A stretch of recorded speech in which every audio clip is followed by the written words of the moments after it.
maksimalkan waktu dan tempat mustajabnya doa. Maksimalkan waktu dan tempat mustajabnya doa.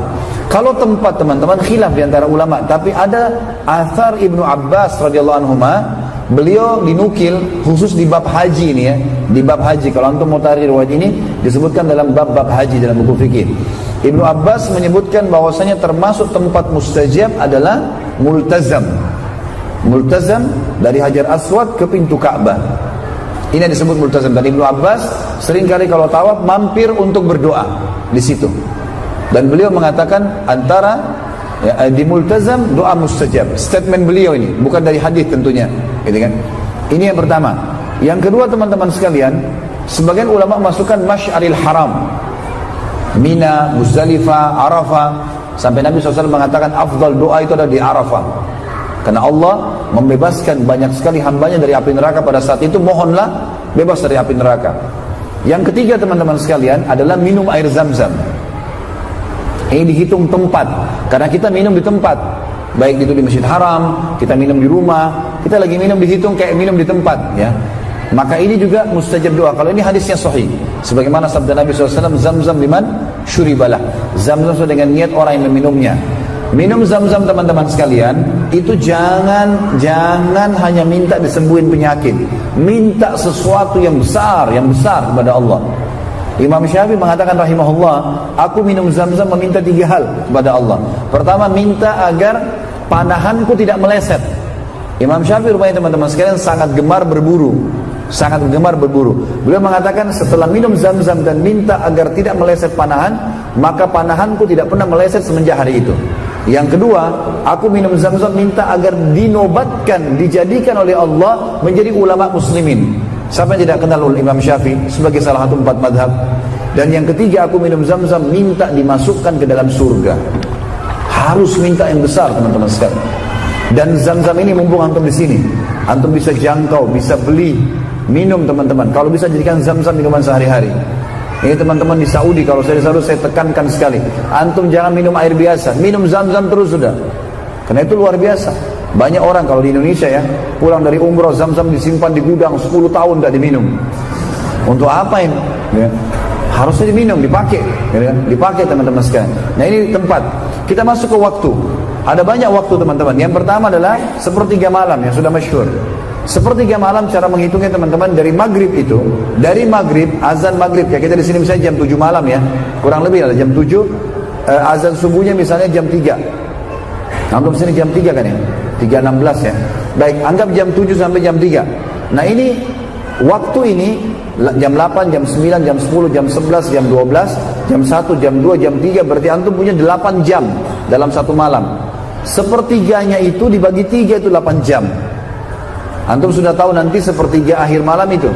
Jadi kalau 8 jam kita bagi 3 kurang lebih hampir 3 jam lah ya, 2 jam setengah sekian ya. Berarti kalau subuh sekarang jam 3.16, sepertiga malam itu jam 12 malam ke atas antum di sini. Mulai jam 1 malam itu sepertiga malam. Nah ini waktu mustajab doa.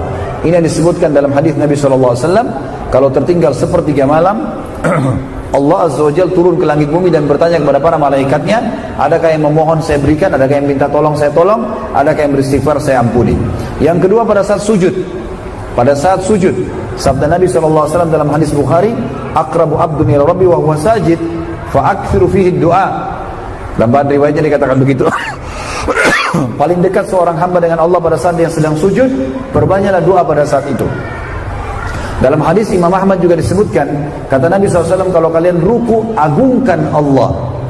Kalau kalian sujud, perbanyak doa. Karena sangat jarang doa ditolak pada saat sujud. Khilaf di antara ulama tentang masalah membaca doa ini. Yang paling dekat dengan hal yang kita anggap insya Allah dalilnya paling kuat, doa-doa kalau sholat wajib, sudah ada penekanannya, ada doa-doanya. Antum jangan ganti doa itu. Ada doa-doa sujud ya, diajarkan oleh Nabi SAW cukup banyak. Ada 6 macam. Ada subhana rabbil a'la, ada subhana rabbil a'la wa bihamdi, ada subuhun qudusun rabbul malaikati war ruh, ada subhanallahi dzil jabaruti wal malakuti wal kibriyai wal azama, ada subhanakallahumma bihamdika allahumma ighfirli. Yang terakhir, Allahumma laka sajadtu wa bika amantu wa laka aslamtu sajada wajhi lillazi khalaqahu wa sawwara fatabarakallahu rabbul alamin. Nah, ini yang kita amalkan teman-teman di sholat wajib. Kalau sholat sunnah, antum boleh tambah doa. Di sholat sunnah boleh tambah doa. Ini diambil daripada perilaku Sufyan ats-Tsauri rahimahullah, seorang ulama tabi'in yang masyhur. Ini mendapatkan julukan Sajjad, orang yang kalau sujud di sholat sunnah gak pernah angkat kepalanya sampai hajatnya selesai. Maka ini termasuk teman-teman sekalian hal yang mendasar dan mesti difahamin.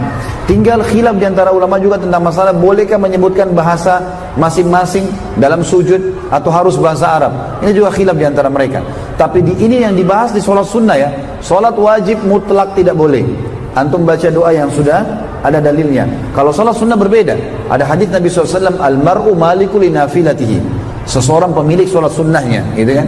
Sholat sunnah itu bisa antum duduk atau berdiri tanpa sebab. Antum mau sholat ba'da Isya, tidak capek, tidak apa, saya mau duduk aja deh, boleh kalau sholat sunnah. Tapi ingat sabda Nabi, sholat duduk setengah pahala orang berdiri.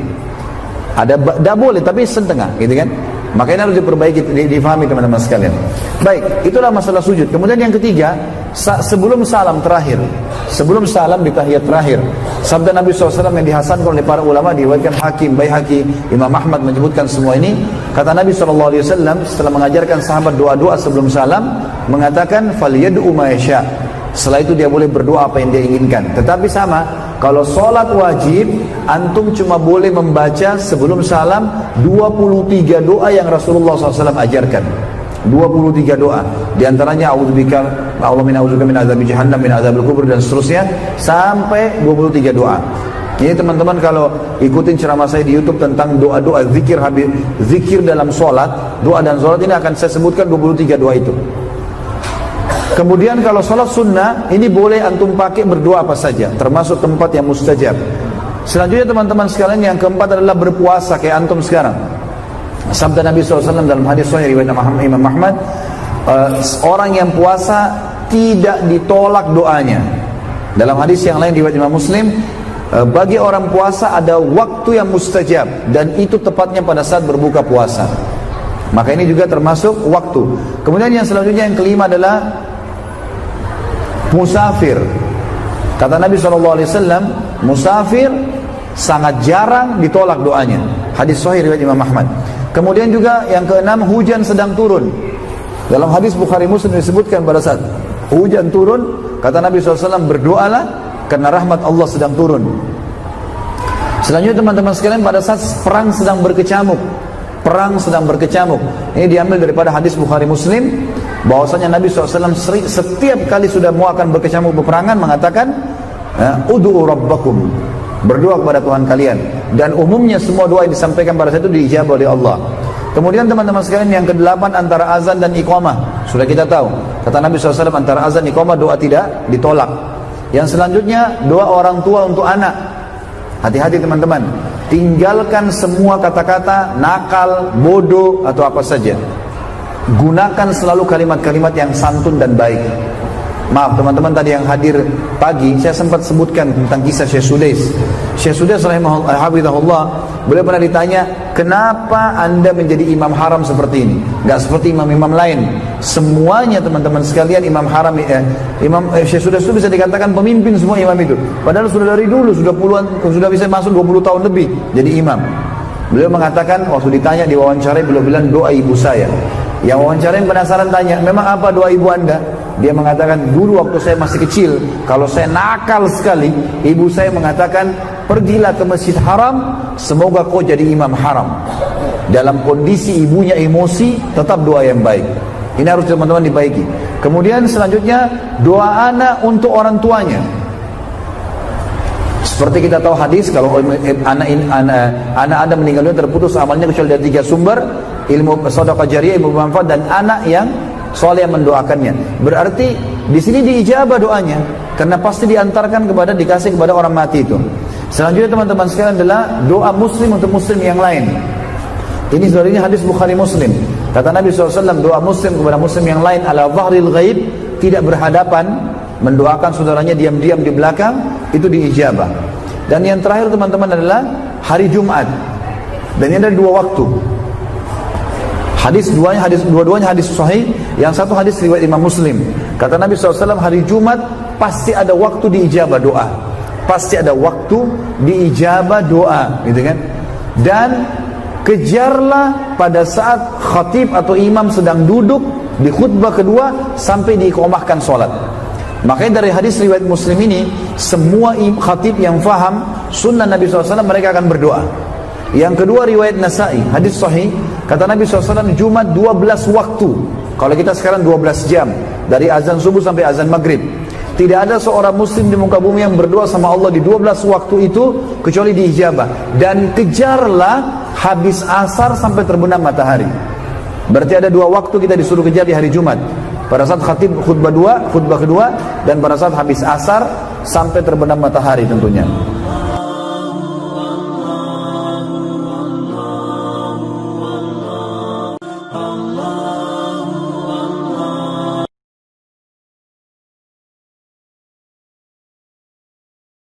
Setelah mengajarkan sahabat doa-doa sebelum salam, mengatakan falyad'u ma yasha.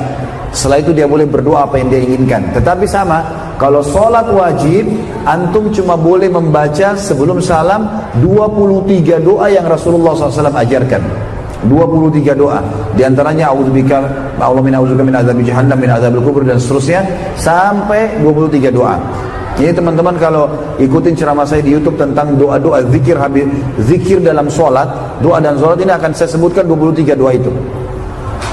Kemudian kalau sholat sunnah, ini boleh antum pakai berdoa apa saja, termasuk tempat yang mustajab. Selanjutnya teman-teman sekalian, yang keempat adalah berpuasa kayak antum sekarang. Sabda Nabi SAW dalam hadis sahih riwayat Imam Ahmad, orang yang puasa tidak ditolak doanya. Dalam hadis yang lain riwayat Imam Muslim, bagi orang puasa ada waktu yang mustajab, dan itu tepatnya pada saat berbuka puasa. Maka ini juga termasuk waktu. Kemudian yang selanjutnya, yang kelima adalah musafir. Kata Nabi SAW, musafir sangat jarang ditolak doanya. Hadis sahih riwayat Imam Ahmad. Kemudian juga yang keenam, hujan sedang turun. Dalam hadis Bukhari Muslim disebutkan pada saat hujan turun, kata Nabi SAW, berdoalah karena rahmat Allah sedang turun. Selanjutnya teman-teman sekalian, pada saat perang sedang berkecamuk, ini diambil daripada hadis Bukhari Muslim, bahwasanya Nabi SAW setiap kali sudah mau akan berkecamuk peperangan mengatakan, ud'u rabbakum, berdoa kepada Tuhan kalian. Dan umumnya semua doa yang disampaikan pada saat itu diijabah oleh Allah. Kemudian teman-teman sekalian, yang kedelapan antara azan dan iqamah. Sudah kita tahu, kata Nabi SAW, antara azan dan iqamah doa tidak ditolak. Yang selanjutnya, doa orang tua untuk anak. Hati-hati teman-teman, tinggalkan semua kata-kata nakal, bodoh, atau apa saja. Gunakan selalu kalimat-kalimat yang santun dan baik. Maaf teman-teman, tadi yang hadir pagi saya sempat sebutkan tentang kisah Syekh Sudais. Syekh Sudais rahimahullah, beliau pernah ditanya, kenapa anda menjadi imam haram seperti ini, gak seperti imam-imam lain? Semuanya teman-teman sekalian imam haram. Syekh Sudais itu bisa dikatakan pemimpin semua imam itu, padahal sudah dari dulu sudah bisa masuk 20 tahun lebih jadi imam. Beliau mengatakan, waktu ditanya di wawancara, beliau bilang doa ibu saya. Yang wawancarain penasaran, tanya, memang apa doa ibu anda? Dia mengatakan, dulu waktu saya masih kecil, kalau saya nakal sekali, ibu saya mengatakan, pergilah ke masjid haram, semoga kau jadi imam haram. Dalam kondisi ibunya emosi, tetap doa yang baik. Ini harus teman-teman dibaiki. Kemudian selanjutnya, doa anak untuk orang tuanya. Seperti kita tahu hadis, kalau anak Adam meninggal dunia terputus amalnya kecuali dari 3 sumber, ilmu sedekah jariyah, ilmu bermanfaat, dan anak yang soleh yang mendoakannya. Berarti di sini diijabah doanya, karena pasti dikasih kepada orang mati itu. Selanjutnya teman-teman sekalian adalah doa muslim untuk muslim yang lain. Ini sebenarnya hadis Bukhari Muslim. Kata Nabi SAW, doa muslim kepada muslim yang lain ala dhahril ghaib, tidak berhadapan, mendoakan saudaranya diam-diam di belakang, itu diijabah. Dan yang terakhir teman-teman adalah hari Jumat. Dan ini ada 2 waktu. Dua-duanya hadis sahih. Yang satu hadis riwayat Imam Muslim. Kata Nabi SAW, hari Jumat pasti ada waktu diijabah doa. Pasti ada waktu diijabah doa, gitu kan? Dan kejarlah pada saat khatib atau imam sedang duduk di khutbah kedua sampai diiqamahkan sholat. Makanya dari hadis riwayat Muslim ini, semua khatib yang faham sunnah Nabi SAW mereka akan berdoa. Yang kedua riwayat Nasai, hadis sahih, kata Nabi SAW Jumat 12 waktu. Kalau kita sekarang 12 jam, dari azan subuh sampai azan maghrib. Tidak ada seorang muslim di muka bumi yang berdoa sama Allah di 12 waktu itu kecuali diijabah. Dan kejarlah habis asar sampai terbenam matahari. Berarti ada 2 waktu kita disuruh kejar di hari Jumat. Pada saat khatib khutbah kedua, dan pada saat habis asar sampai terbenam matahari tentunya.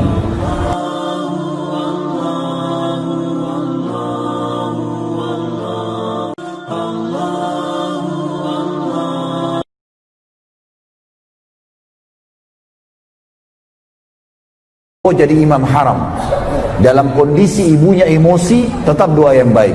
Ini harus teman-teman dibaiki. Kemudian selanjutnya doa anak untuk orang tuanya. Seperti kita tahu hadis, kalau anak Anda meninggal dunia terputus amalnya kecuali dari 3 sumber, ilmu sedekah jariyah, ilmu bermanfaat, dan anak yang soleh yang mendoakannya. Berarti di sini diijabah doanya, karena pasti dikasih kepada orang mati itu. Selanjutnya teman-teman sekalian adalah doa muslim untuk muslim yang lain. Ini sebenarnya hadis Bukhari Muslim. Kata Nabi SAW, doa muslim kepada muslim yang lain ala zahril ghaib, tidak berhadapan, mendoakan saudaranya diam-diam di belakang, itu diijabah. Dan yang terakhir teman-teman adalah hari Jumat. Dan ini ada 2 waktu. Dua-duanya hadis sahih. Yang satu hadis riwayat Imam Muslim. Kata Nabi SAW, hari Jumat pasti ada waktu diijabah doa. Pasti ada waktu diijabah doa, gitu kan? Dan kejarlah pada saat khatib atau imam sedang duduk di khutbah kedua sampai diiqamahkan sholat. Makanya dari hadis riwayat Muslim ini, semua khatib yang faham sunnah Nabi SAW mereka akan berdoa. Yang kedua riwayat Nasai, hadis sahih, kata Nabi SAW Jumat 12 waktu. Kalau kita sekarang 12 jam, dari azan subuh sampai azan maghrib. Tidak ada seorang muslim di muka bumi yang berdoa sama Allah di 12 waktu itu kecuali diijabah. Dan kejarlah habis asar sampai terbenam matahari. Berarti ada 2 waktu kita disuruh kejar di hari Jumat. Pada saat khatib khutbah kedua, dan pada saat habis asar sampai terbenam matahari tentunya.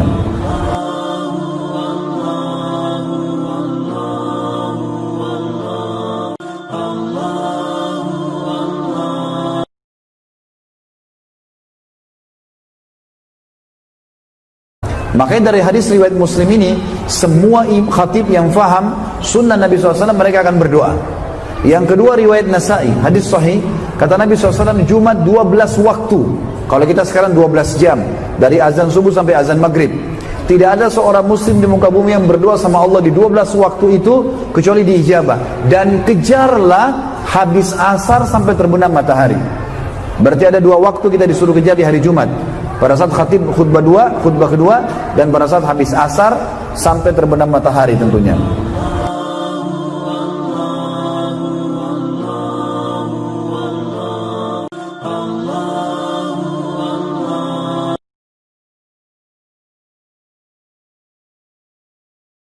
Khatib khutbah kedua, dan pada saat habis asar sampai terbenam matahari tentunya.